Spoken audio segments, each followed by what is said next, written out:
হিউস্টনের রাতটা শুরু হয়েছিল সমীকরণের ম্যাচ হিসেবে।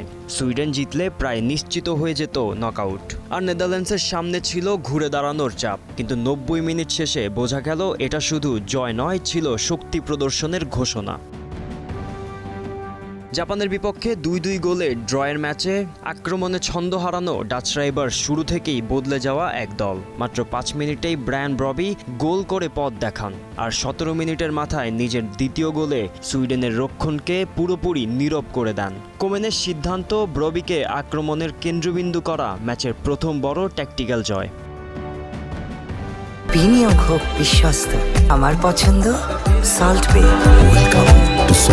তবে স্কোরলাইন যতটা একপেশে, ম্যাচটা ততটা ছিল না। বল দখলে নেদারল্যান্ডস ছিল 51% আর সুইডেন 49%। শটে আবার এগিয়ে সুইডেন 16 বনাম 10, কিন্তু পার্থক্য তৈরি হয়েছে দক্ষতায়। নেদারল্যান্ডসের এক্সপেক্টেড গোল রেশিও ছিল 2.47।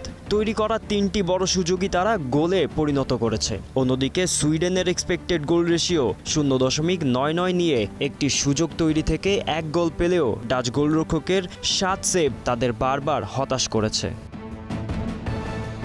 বিরতির পর ম্যাচটা শেষ করে দেয় দ্য অরেঞ্জ বাহিনী। ডান প্রান্তে গতি আর ট্রানজিশনের ধার থেকে পরপর 2 গোল করেন কোডি গাকপো। একবার সুইডেনকে ফেরানোর চেষ্টা করেন অ্যান্থনি এলাঙ্গা, কিন্তু সেই আগুনও বেশিক্ষণ জ্বলেনি। শেষ শব্দটা লেখেন বদলি নেমে ক্রিসেন্সিও সামারভিল। দূরপাল্লার নিখুঁত ফিনিশিংয়ে 5-1 গোলে জয় নিশ্চিত করেন তিনি। ম্যাচ জুড়ে নেদারল্যান্ডস 47 বার ফাইনাল থার্ডে ঢুকেছে, 24টি ক্লিয়ারেন্সে রক্ষণও রেখেছে শক্ত।